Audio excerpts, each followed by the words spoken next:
Jangan lupa like, komen, dan subscribe channel YouTube TVRI Bengkulu dan nyalakan lonceng notifikasinya.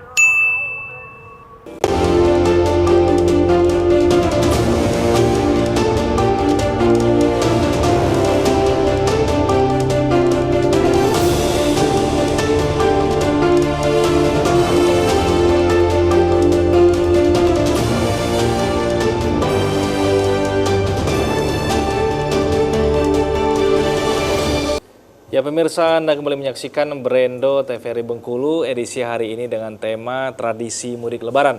Dan tentunya kita masih bersama dengan kedua narasumber kita, ada Pak Sinar Manjaya dan juga Bang Febrian. Saya ingin ke Bang Febri nih terkait dengan pembahasan kita di segmen sebelumnya nih Bang, berkaitan dengan flexing. Ini kan cukup jadi alasan yang kuat seseorang tuh untuk pulang ke kampung halamannya dan memamerkan nih, oh dia sekarang sudah berhasil, dia sekarang sudah sukses. Ini karena faktor pengakuan saja kah atau karena memang ada sesuatu hal yang lain yang pengen dikejar dari seseorang yang flexing di kala mudik ini Bang?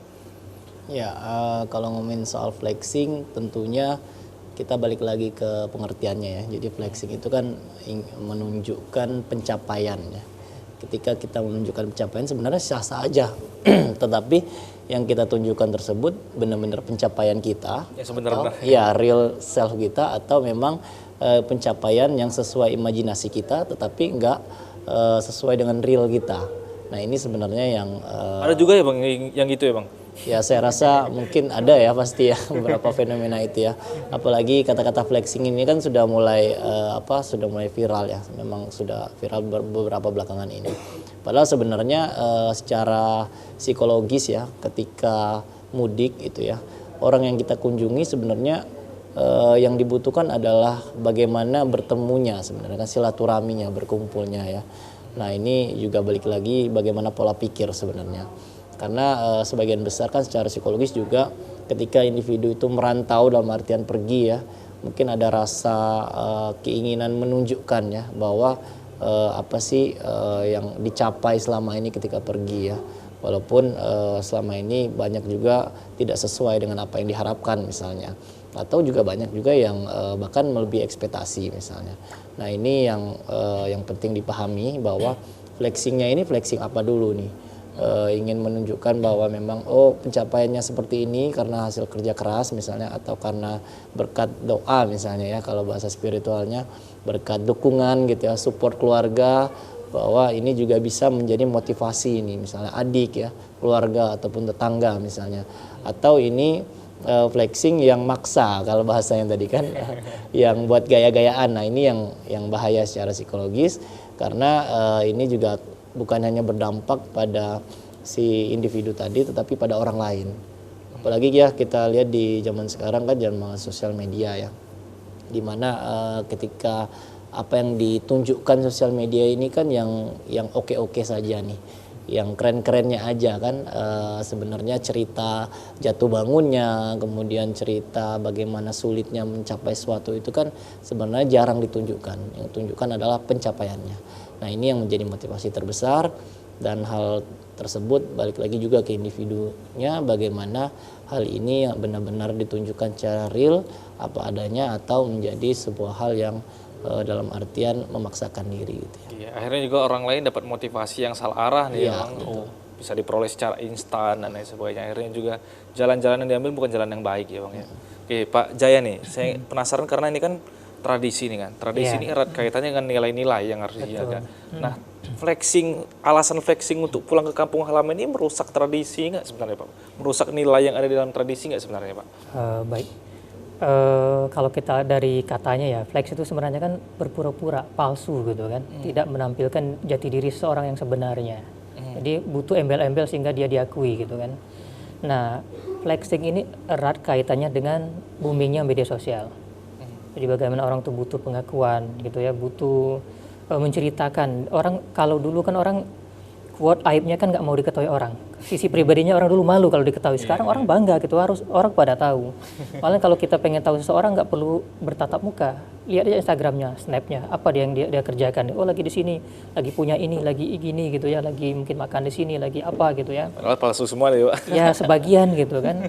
Bahkan ada tren gitu, oh sebelum makan jangan dimakan dulu, mesti difoto dulu gitu dan seterusnya gitu. Jadi Kalau saya secara pribadi menyayangkan gitu ya, karena nilai-nilai luhur, nilai-nilai moral, religius yang ada di filosofi mudik itu sayang kalau bergeser maknanya gitu.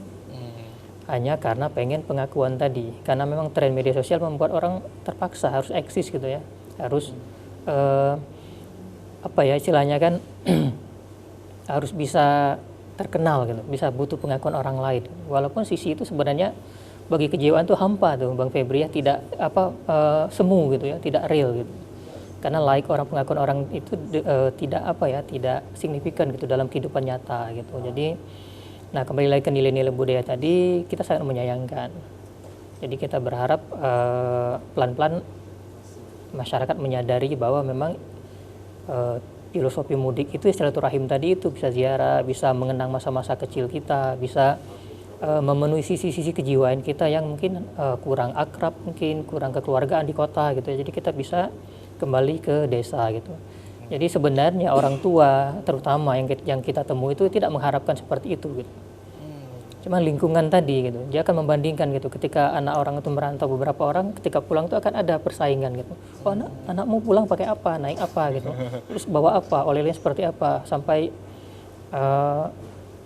THR-nya sebesar apa sampai seperti itu. Jadi lama-lama ada persaingan gitu. Nah jadi itu yang memicu ketidaksehatan itu, pergeser budayanya, ditambah lagi dengan digitalisasi ini, satu tuh mudah gitu, dengan cepat bisa menyebar gitu. Oke, kalau pencapaiannya benar-benar pencapaian yang itu nggak apa-apa ya Pak ya? Bagus, baik. Baik. Dan namun biasanya kalau memang orang mencapai itu dengan susah payah, dengan keringatnya, dia nggak akan mau seperti itu.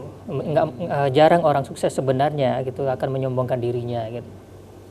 Justru yang Umbar-umbar gitu ya Pak ya? umbar-umbar itu biasanya jarang sukses dengan sebenarnya.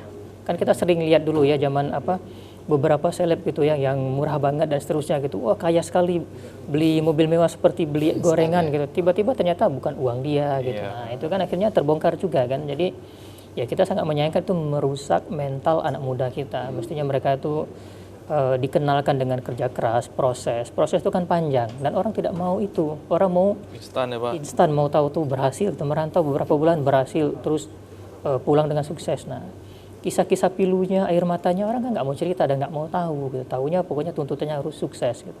Akhirnya jadi motivasi Ya. yang salah arah bagi Ya. orang-orang lain ya Pak? Makanya kan ada lagunya gitu kan.